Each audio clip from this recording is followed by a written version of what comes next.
Desde o início dos problemas nos Estados Unidos, Lula tem dado sucessivas declarações otimistas, como a que fez no sábado passado no ABC Paulista. De que a crise americana, se ela chegar aqui, ela lá é um tsunami. Aqui ela vai chegar uma marolinha. Critica o excesso de otimismo do presidente. Como a receita vai despencar, é necessário que ele comece a pensar imediatamente em corte de gastos. Este economista concorda. O gasto do dia a dia, custeio, programas de duração continuada, pessoal, tudo isso vai ter de diminuir. As rádios, as emissoras de TV, a mídia em geral dá o alerta. Avisa que um maremoto de grandes proporções já foi detectado em seu epicentro e se aproxima. No entanto, o que faz a Defesa Civil, o que faz o sistema de alerta? Emite um recado contrário, tranquilizador. Diz que não se trata de tsunami, é apenas uma marolinha que vem vindo aí. O presidente criticou os que defendem cortes de despesas e reiterou que o governo manterá os investimentos, mas que vai controlar os gastos com a máquina pública. Nós não vamos investir nenhum centavo em custeio, enquanto tiver dificuldade. Mas vamos investir todos os centavos possíveis em coisas produtivas, em coisas que possam gerar empregos, em coisas que possam gerar distribuição de renda, salário e poder de compra do povo brasileiro.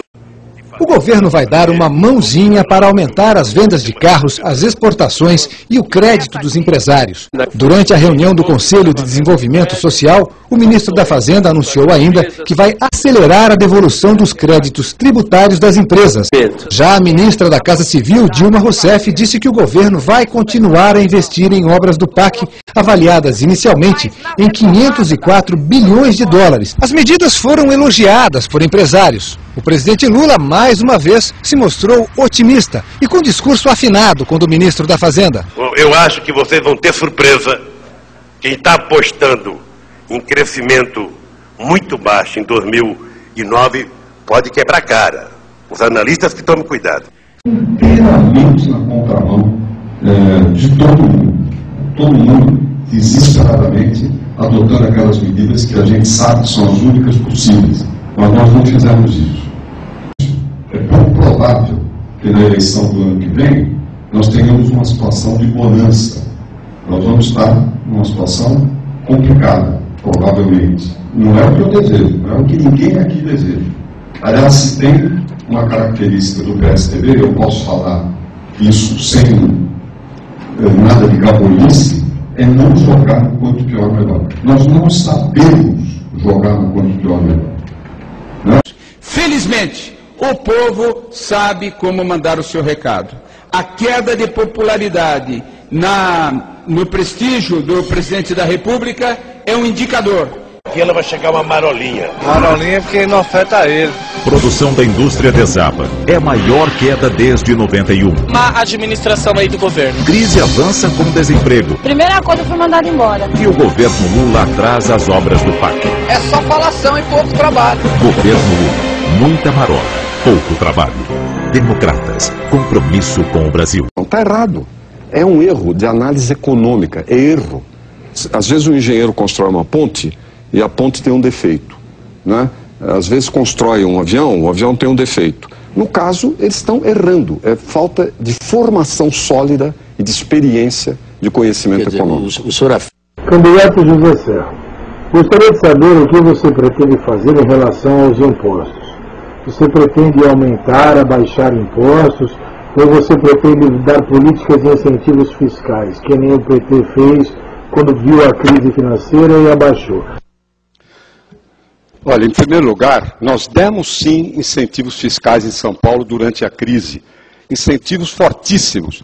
E, ao mesmo tempo, aumentamos o investimento público, que ficou no nível mais alto da história, e a combinação desse investimento com os incentivos que nós demos incentivos fortes do ICMS, permitiram criar, na época, garantir 1 milhão de empregos. Essa foi uma contribuição que o Estado fez na época da crise. Alguns governos estaduais, enquanto nós estávamos baixando as alíquotas de IPI, eles estavam implantando o que se chama de substituição tributária. O que é substituição tributária?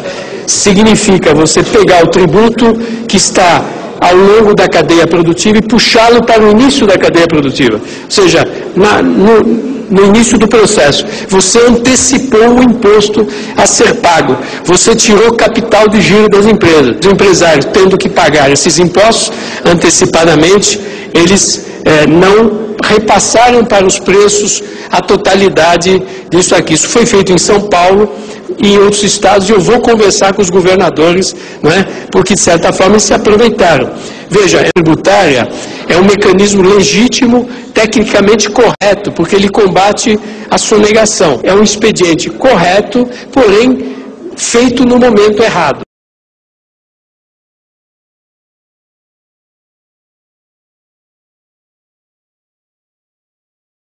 A coletiva do ministro da Fazenda, ao lado do número 1 do FMI, começou com Mantega dando um recado. A economia brasileira hoje está muito bem, principalmente no tocante aos demais países do mundo. A economia brasileira é uma das que está em melhores condições, é uma das poucas que enfrenta questões de crescimento e não questões de estagnação e de desemprego. Dominique Strauss-Kahn concordou.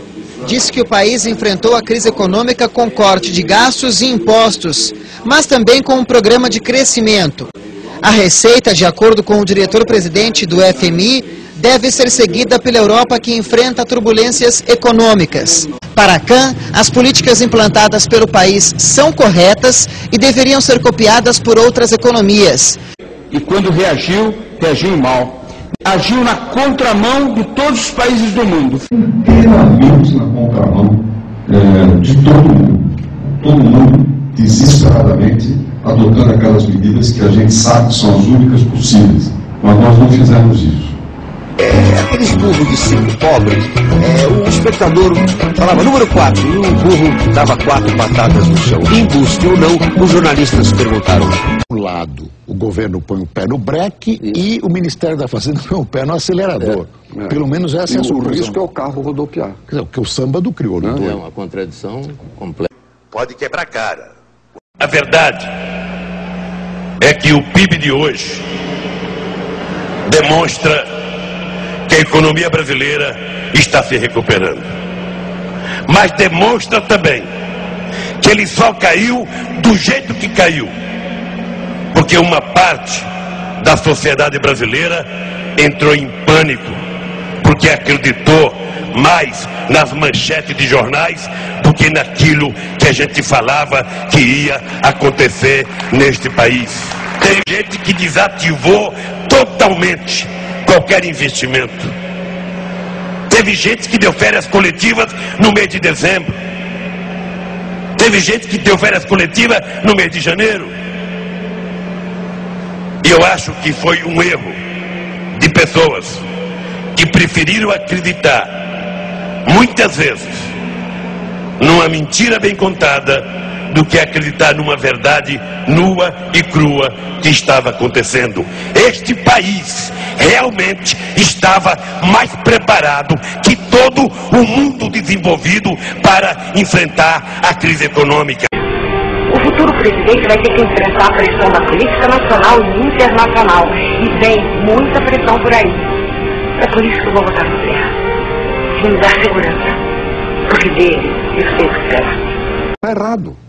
Vocês pensam que vocês pensam, mas quem pensa sou eu.